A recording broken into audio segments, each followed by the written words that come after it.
साथियों नमस्कार, कैसे हैं आप सब लोग। आज एक महत्वपूर्ण टॉपिक पर मैं चर्चा करूंगा। अमूमन जो है क्वेरी होती है आप सबकी, मैं बात कर रहा हूं प्रॉब्लम की, कि हमारे विरुद्ध जो है हमारी प्रेमिका ने या हमारी गर्लफ्रेंड ने जो है केस लगा दिया रेप का। तो हम लोग एंटीसिपेटरी में जाएं या ना जाएं, सरेंडर हो जाएं, जेल चले जाएं, क्वेश्चन लगाएं, करें तो क्या करें। समाधान नहीं है, जैसी राय मिलती है वैसा आप काम करते हो, सफलता आपको प्राप्त होती भी है या नहीं भी हो सकती है। तो हम चाहते हैं कि जो भी हम काम कर रहे हैं it should be optimum and it should be up to the mark. तो उसके लिए हमें कानून की जो प्रावधान है उसकी जानकारी होनी चाहिए। तो पढ़ेंगे आज कानून और जानेंगे अपने राइट्स के बारे में इन फॉल्स रेप केस। साथियों बेसिकली आज का जो कंटेंट है वो मैं डिस्कस जो कर रहा हूँ वो बेस्ड है on the recent judgment of honourable MP high court, जो कि पारित करा है जबलपुर बेंच ने। ऑनरेबल हाई कोर्ट का जो कंसेंट पिटिशन नंबर है कंसेंट केस को लेकर वो है 2736/2025 और जो कंसेंट केस है उसका टाइटल है तेज नारायण बनाम स्टेट ऑफ MP। जजमेंट जो है ये साइट हुआ है लाइव लॉ के अंदर। साथियों बेसिकली इस केस को समझने से पहले जो पैरामीटर रखे आरोपी ने उसको जो है हमको समझना होगा। लड़की जो है थाने जाती है और ये कहती है कि किसी लड़के ने मेरा बलात्कार किया है। क्लियर है। अब साथियों अमूमन क्या होता है ऐसे मामलों में, पुलिस जो है जांच ही नहीं करती है, सीधी FIR काट के जो कंसर्न आरोपी उसको तलब कर लेती है, जबकि ये प्रोसेस बहुत रॉन्ग है। कई पैरामीटर ऐसे होते हैं जहां पर पुलिस को प्रिलिमिनरी इंक्वायरी करनी चाहिए। अगर वो ऐसा नहीं कर रहे हैं तो directly indirectly they are going to violate the basic guidelines of honourable supreme court, जो कि प्रोपाउंड हुई है in judgment of Lalita Kumari बनाम स्टेट ऑफ UP। जजमेंट है दिनांक 12/11/2013 का।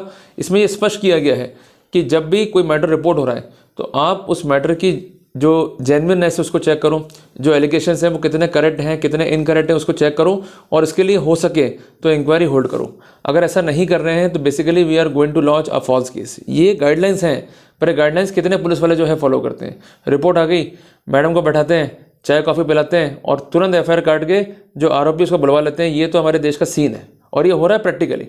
करें तो क्या करें, पिस रहे हैं लड़के। भाई उस समय मैं हमको हमेशा कहता हूँ कि जब भी आपको सेक्स करना है, आप एक रिलेशनशिप में हो, तो basically an agreement is sign gone on. आप एग्रीमेंट लिखते नहीं हो, आपको लगता है कि एग्रीमेंट लिखेंगे लड़की भाग जाएगी। लड़की आपको उस समय भी लूटती है जब वो साथ में होती है, और बाद में तो आपको लूटती है तगड़ा वाला, लमसम मांगती है 50 लाख लाओ, 1 करोड़ लाओ, 2 करोड़ लाओ, और मरता क्या नहीं करता। आपके जो परिवार वाले हैं वो इज्जत को रुझाते हैं और अल्टीमेटली वो पैसा देकर राजीनामा कर लेते हैं। अगर कुछ सावधानियां कर लेते तो इतनी दिक्कतें नहीं पड़ती। तो इसने क्या सावधानियां बरती इस व्यक्ति ने, और ये एग्जाम्पल है हमारे लिए कि जब ऐसी स्थितियां आए तो हमें करना क्या है, निखरना है या बिखरना है। साथियों सबसे पहले इस व्यक्ति ने FIR को देखा। यहाँ पर FIR जो है वो थी section 376 sub clause 2 sub clause N IPC में। एक बात ध्यान रखिएगा, अगर सिंगल रेप है 376 IPC वुड बी एप्लीकेबल, अगर मल्टीपल रेप है तो 376 sub clause 2 sub clause N of IPC would be applicable. तो यहाँ पर पनिशमेंट की जो ग्रेविटी है वो बढ़ जाती है। और लड़कियाँ अमूमन इसलिए ये आरोप लगाती हैं कि जितना मामला सीरियस होगा, जितना मामला ग्रेव होगा, उतनी ही मुश्किल आरोपी के लिए होगी कोर्ट से बेल प्राप्त करना। FIR के बाद में इन्होंने जवाब सबमिट करा अपना पुलिस को कि मैंने बलात्कार नहीं करा है, अपितु हमारे बीच संबंध जो थे वो कंसेंशुअल थे, पर इसके बावजूद भी पुलिस जो है इनको गिरफ्तार करने पे आमदा थी। इन्होंने रेमेडी सीख करी, एंटीसिपेटरी की, इनको सेशंस कोर्ट से बेल नहीं मिली।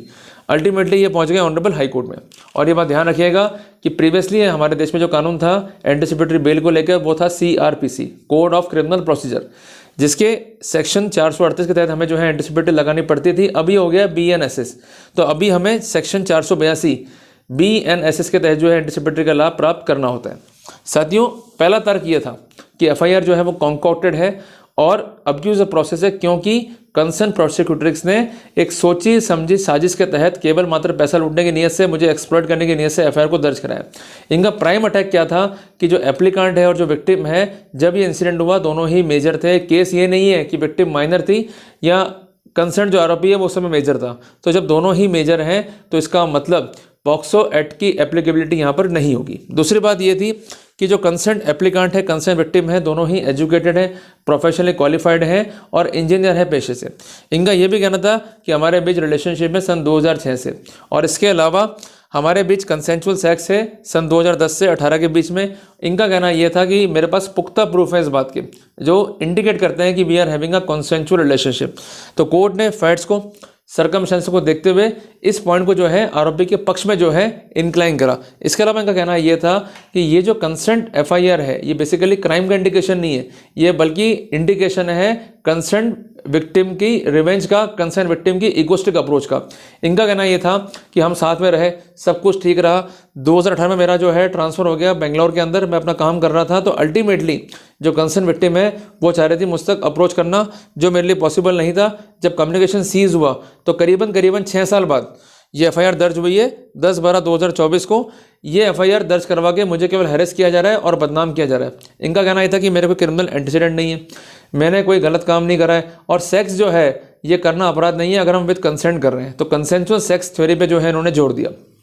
और साथियों, अगर अपन बात करते हैं रेप की, तो पहले सेक्शन क्या था 375 आईपीसी, अब ये हो गया धारा 63 बीएनएस।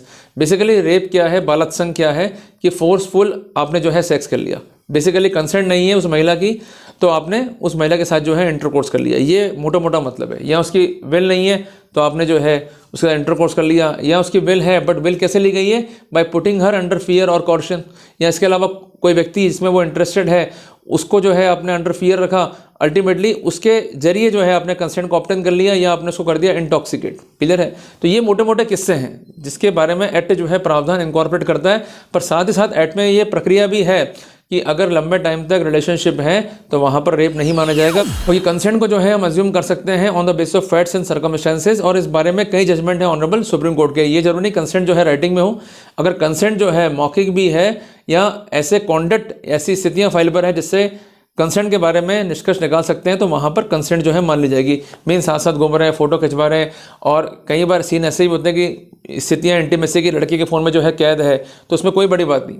तो कहने की बात ये कि जहाँ लड़की खुद अपनी इच्छा से सेक्स कर रही है और लंबे टाइम तक सेक्स है, तो वहाँ पर कंसेंचुअल सेक्स को प्रिज्यूम करते हुए आरोपी को जो है लाभ दिया जा सकता है। यहाँ पर कंसेंट परिवादी और स्टेट का एलिगेशन ये था कि ये फिट केस नहीं है एंटीसिपेटरी के लिए, महिलाओं के प्रति जो है अपराध बढ़ रहे हैं, अगर ऐसे मामलों में बेल दे दी गई तो समाज में जो है नेगेटिव मैसेज जाएगा, और वैसे भी ये मामला जो है बहुत सीरियस है, इससे इंट्रोगेशन होना है और फ़ोन की रिकवरी होनी है, एक्सेट्रा एक्सेट्रा बातें कह के इन्होंने जो है कंसेंट एंटीसिपेटरी बेल एप्लीकेशन को अपोज किया। कोर्ट का कहना यह था कि ये फिट केस है क्योंकि रिलेशनशिप कंसेंचुअल है, पर कोर्ट ने कहा चूंकि आरोपी का कहना यह है कि हमारे बीच जो भी इंटीमेसी रही है उसके सारे एविडेंस मेरे पास है और मेरे फ़ोन में, तो कोर्ट ने डायरेक्शन दी कि आप कोऑपरेट करेंगे, आप जो है ऐसा कोई वॉयलेशंस नहीं करेंगे अल्टीमेटली जिससे हम ये कह सकें कि आप बेल लिबर्टी का मिसयूज कर रहे हैं। तो कोर्ट ने डायरेक्शन दी कि जो भी डॉक्यूमेंट है pertaining to the intimacy with the concern victim आप पुलिस को हैंडओवर कर दें।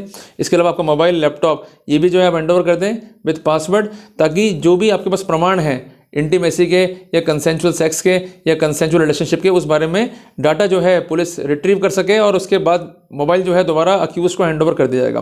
तो एक बड़ी राहत दी है आरोपी को माननीय एमपी हाई कोर्ट ने। तो साथियों, ये जजमेंट नहीं है, ये बेसिकली कुछ गाइडलाइंस सिखाता है हमारे को कि हमें करना क्या है। आप जब भी किसी लड़की के साथ संपर्क में हो और आप सेक्स कर रहे हो और लड़की आपसे पैसा खींच रही है, इस बात का विशेषता ध्यान रखना कि आप जब भी रिलेशनशिप में हो तो उसका एक अलग फ़ोन मेंटेन कर लो। बेसिकली प्रॉब्लम ये होती है कि हम उसी फ़ोन में बिजनेस कर रहे हैं, उसी फ़ोन में हमारे घर वाले फ़ोन कर रहे हैं, उसी फ़ोन में हमारी जो माशूका है, हमारी जो गर्लफ्रेंड है हमको फ़ोन कर रही है। डाटा आपका खुद ही मिसमैच करते हो, एक अलग सिम, एक अलग फ़ोन लेके चलो, और फ़ोन की कैपेसिटी बढ़िया होनी चाहिए क्योंकि डाटा जो है लंबे टाइम तक आपके फ़ोन में मौजूद रहना चाहिए। इसके अलावा अगर व्हाट्सअप चैटिंग कर रहे हो तो डाटा का बैकअप बना के चलो, टेलीग्राम से आप चैटिंग कर रहे हो तो बैकअप बहुत जरूरी है, अगर बैकअप्स नहीं करोगे तो वहां पर नुकसान आपका ही होगा। इसके अलावा जो भी खर्चे हो रहे हैं उसका ब्यौरा मेंटेन करो, जहां जहां घूम रहे हो फोटोग्राफ मेंटेन करो। इसके अलावा सोशल मीडिया प्रोफाइल है उसको मेंटेन करो। बेसिकली बाद में ये काम आती है कि कल को वो आरोप लगा दे कि साहब मेरा बलात्कार हो गया, ये रेप हो गया, तो कम से कम इन पॉइंट्स पर बैठ सकते हो कि लड़की मेजर है, लड़की एजुकेटेड है, लड़की प्रोफेशनल है, साथ हम घूम रहे हैं, खर्चे भी हो रहे हैं, सारे खर्चे इस पर मैं कर रहा हूँ, इसके बिल भी हैं, और इसके अलावा हमारे पे जो भी इंटीमेसी है वो कंसेंचुअल है। तो ये सब स्थितियां अगर रिकॉर्ड में होंगी तो कोर्ट वहां पर आपके पक्ष में जो है इन्फ्लुएंस ड्रॉ करेगा and easily you may get the anticipatory bail. पर कई बार ध्यान रखना कि लड़कियां खेलती तुरुप का इक्का कि साहब शादी का वादा करा और सेक्स करा, हमारे मजे ले लिए और अल्टीमेटली जो है हमको छोड़ दिया। एक बात ध्यान रखना कि भाई देखो, आपको लिखा पढ़ी जरूर करनी पड़ेगी, अगर लिखा पढ़ी नहीं कर रहे हो तो वहां पर इस पॉइंट पर कई बार ऐसा होता है कि कोर्ट जो है बेल खारिज कर देती है, क्योंकि लड़कियां जो है कोर्ट में आती है, इमोशनल हो जाती है, रोती रहती हैं, प्रॉब्लम बहुत हो जाती है आरोपी के लिए। तो मेरा कहना यह है कि आपका लिखा हुआ डॉक्यूमेंट बहुत इंपॉर्टेंट है। जब भी आप सेक्स के लिए जा रहे हो, मीन्स कंसेंशुअल सेक्स के लिए, उसमें लिखवा लो कि we are not having any intent to do the marriage. अगर आप इस तरह के फैक्ट्स को नहीं लिखवाओगे, डायरेक्टली जो है आप सेक्स करने पहुंच जाओगे, इवन दो कंसेंशुअल है, बट इस पॉइंट पे बेल को जो है कोर्ट रिजेक्ट कर सकता है। हालांकि ये पॉइंट यहाँ पर रेज हुआ था, कोर्ट ने बेल खारिज नहीं करी, पर हर कोई लकी इस इंसान की तरह नहीं होता है, इसलिए आपको हर एक पॉइंट पे जो है वर्कआउट करना पड़ेगा। सावधानी बचाव है, और कहते हैं ना कि दुर्घटना से देर भली, और कोर्ट में अगर आपको बचना है इस तरह की दुर्घटनाओं से तो आपको सावधान रहना पड़ेगा। सावधानी आपके अपने हाथ में। तो पुणे में जजमेंट का नाम जो है आपको लिखवा देता हूँ, तेज नारायण बनाम स्टेट। जजमेंट है एमपी हाई कोर्ट का जबलपुर बेंच का 2736/25 इसका कंसेंट बेल नंबर है, और 5 फरवरी 2025 का जो है जजमेंट है। काफ़ी इंपॉर्टेंट है आपके राइट्स को लेकर, और निश्चित तौर पर अगर इस तरह के स्थितियां हमारे पास में हैं तो हम सेफ महसूस कर सकते हैं और अपने राइट्स के लिए कोर्ट जाकर लड़ सकते हैं। भाई देखो, मुसीबत साथ में किसी की सकती है। आप कहोगे साहब ये मुसीबत क्यों हो गई? आज हम कार खरीदते हैं, आज फ़ोन खरीदते हैं महंगे से महंगे, वो ख़राब नहीं होता है क्या? तो हमको जाना पड़ेगा ना सर्विस सेंटर में ठीक करने उनको। तो ये मान लेना कि लड़कियां अगर बिगड़ गई या झूठे आरोप लगा रही हैं, हमको हैरेस कर रही हैं, हमारी लिबर्टीज़ को अफेक्ट कर रही हैं, तो we are having remedy before the honourable courts. तो रेमेडी तो कोर्ट से मिलेगी आपको, बट उसके लिए आपके पास प्रॉपर जो है मटेरियल होना चाहिए। अगर मटेरियल नहीं हुआ तो लड़ तो वैसे नहीं पाओगे आप। तो इसलिए पूरा पुख्ता मटेरियल रेडी करके रखो, कभी भी दिक्कत आएगी तो ये मटेरियल ही आपको सेव करेगा। ठीक है जी। तो अब ऑप्शन तो दूसरा हमारे पास में है नहीं भाई, जो कुछ है वो यही करना है। ठीक है ना, क्या लेके आए थे क्या लेके जाओगे सब बात की बात है, जो भी है इधर ही होगा हिसाब किताब। पर मेन बात यही है कि हिसाब किताब करते समय लिखा पढ़ी जरूर कर लेना भाई, कल को ये ना हो जाए कि लिखा पढ़ी नहीं करी और एंड में जो है मरे गए। क्लियर है? तो इच्छा का सम्मान है, आपके अंदर का जो ज्वालामुखी फूटने वाला है या फूट सकता है, उससे फूटने से पहले जो है सावधानियां कर लो, अन्यथा हाथ आपके जलेंगे, उनके नहीं जलने वाले। क्लियर है बात ये? तो इसलिए आप ये पॉइंट्स को जो है ध्यान में रखें while drafting a bail application and while arguing the bail application before the concern court. There is no need to worry, but make your case more systematic and more efficient and more dominant on the point of pleading and argument. जल्दी मिलते हैं एक नए topic के साथ। Till then, जय हिंद, जय भारत।